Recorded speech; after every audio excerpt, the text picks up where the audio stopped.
So dear friends, यहाँ पे आप देख सकते हैं कि हम माइक्रोबायोलॉजी सेकेंड ईयर का माइक्रोबायोलॉजी पेपर्स 2, जिन्होंने इस पेपर को मेजर के रूप में लिया है तो मेजर सेकंड का पेपर, या फिर माइनर के रूप में लिया होगा तो माइनर का पेपर भी है, और जिन्होंने इलेक्टिव के रूप में लिया होगा तो इलेक्टिव का पेपर भी ये है। पेपर का नाम है माइक्रोबियल डायवर्सिटी एंड ग्रोथ। ये पेपर 2023 का है, माइक्रोबायोलॉजी, राजा शंकर शाह यूनिवर्सिटी छिंदवाड़ा का, है ना।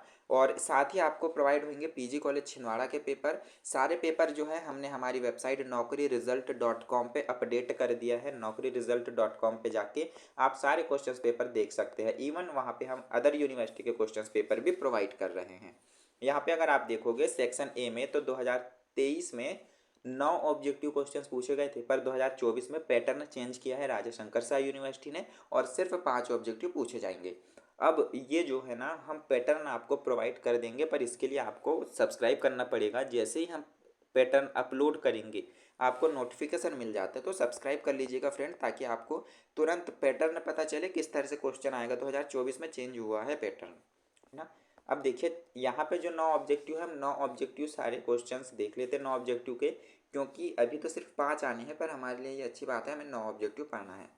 हेपेटाइटिस बी में न्यूक्लिक एसिड पाया जाता है। 4 ऑप्शंस हैं, आपको इसके आंसर खुद ही देखना पड़ेगा, क्योंकि हमें बहुत सारे पेपर प्रोवाइड करना है, इसीलिए हम आंसर ढूंढ के और फिर आपको आंसर नहीं बता सकते हैं ना, ये इम्पॉसिबल हो जाएगा। और अगर हम क्वेश्चंस के आंसर ढूंढेंगे तो शायद हम बाकी पेपर्स नहीं बता पाएंगे। नेक्स्ट देखिए, पोलियो वायरस का संक्रमण फैलता है किससे, किससे फैलता है ये देख लीजिएगा। 4 ऑप्शंस आपके सामने हैं। ओके, चलिए नेक्स्ट देखेंगे हम। मिथेनोजेंस खालिस्तान से संबंधित है। 4 ऑप्शन है, 4 ऑप्शन आप देखिएगा। 9 ऑब्जेक्टिव है, हम स्पीड से ऑब्जेक्टिव बस देख लेते हैं, आप स्क्रीनशॉट ले सकते हैं इनकी। वृद्धि चक्र के किस चरण में कोशिका विभाजन उच्चतम दर से होता है? 4 ऑप्शन में से एक राइट होएगा।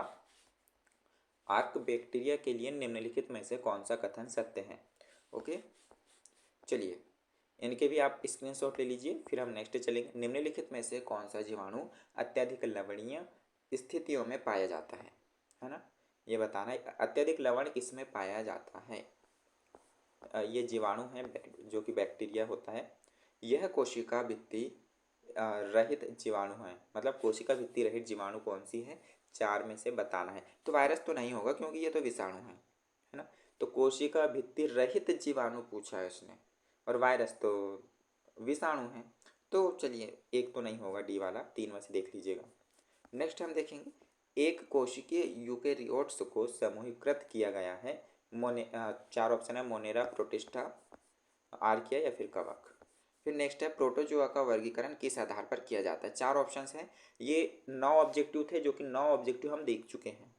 आपसे सिर्फ 5 ऑब्जेक्टिव पूछे जाएंगे 2024 से, 2024 में, क्योंकि पैटर्न चेंज हुआ है, और ये हम आपको प्रोवाइड करेंगे। सारे क्वेश्चंस पेपर आपको हमारी वेबसाइट naukriresult.com पे मिल जाएगी। वहाँ पे विजिट कर लीजिएगा, गूगल क्रोम ब्राउज़र से या फिर कहीं से भी आप सर्च कर लीजिएगा वेबसाइट। ओके, नेक्स्ट है सेक्शन बी। यहाँ 4 क्वेश्चंस पूछे गए थे, पर अब 5 पूछे जाएंगे, और हम सीधे क्वेश्चन से देखेंगे। जीवाणु भोजी क्या है? चित्र सहित वर्णन कीजिए। जो बैक्टीरियोफेज होता है इसके बारे में पूछा गया है। निम्नलिखित पर संक्षिप्त नोट्स लिखिए। देखिए, HIV, पोलियो वायरस या फिर साइनोबैक्टीरिया, इनमें आपको एक मतलब छोटे नोट्स आपको लिखना है।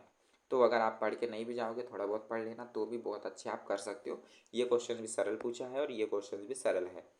नेक्स्ट हम देखेंगे क्वेश्चंस। तो यू बैक्टीरिया एवं आर्की बैक्टीरिया के बीच अंतर को लिखिए। ये थोड़ा सा आपको पढ़ना है, क्योंकि ये दोनों ही बैक्टीरिया है, बैक्टीरिया के प्रकार, और दोनों में अंतर पूछा है। हालांकि अगर बैक्टीरिया और वायरस में पूछे तो आप आसानी से लिख सकते हो, ये पढ़ के जाइएगा। ओके, कवक रोगों का वर्णन करें और कृषि पर कवक रोग जनकों के प्रभावों पर चर्चा करें। नेक्स्ट है, कवक की पोषण संबंधी और कार्यकीय विविधता की व्याख्या कीजिए। शैवाल के लैंगिक एवं अलैंगिक प्रजनन को समझाइए। जब आप ये समझाओगे तो साइंस के स्टूडेंट हो आप, जो डायग्राम है ना, उसके नाम के साथ मतलब स्वच्छ नामांकित चित्र आपको बनाना पड़ेगा।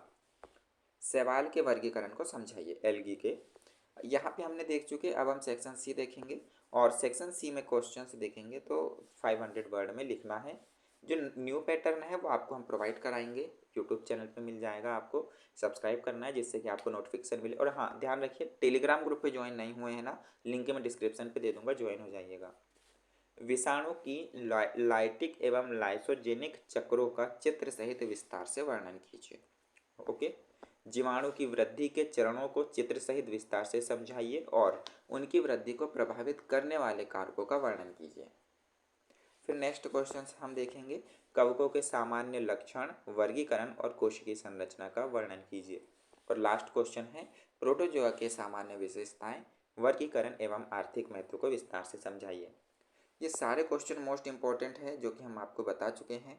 माइक्रोबायोलॉजी का ये सेकंड पेपर था, जिन्होंने भी मेजर सेकंड, माइनर और इलेक्टिव के रूप में लिया सब्जेक्ट, उनके लिए इंपॉर्टेंट था। आपको फाउंडेशन कोशिश करेंगे आंसर के साथ प्रोवाइड करें, और वो जो वोकेशनल होगा है ना, बाकी सारे पेपर हम आपको प्रोवाइड कर देंगे। वेबसाइट naukriresult.com पर अपडेट कर देंगे। पीजी कॉलेज छिंदवाड़ा और राजा शंकर शाह यूनिवर्सिटी छिंदवाड़ा के साथ साथ मध्य प्रदेश की अदर यूनिवर्सिटी के भी हम वहाँ पे आपको प्रोवाइड कर रहे हैं पेपर, तो विजिट कर लीजिएगा। मिलते हैं नेक्स्ट वीडियो में, तब तक के लिए जय हिंद।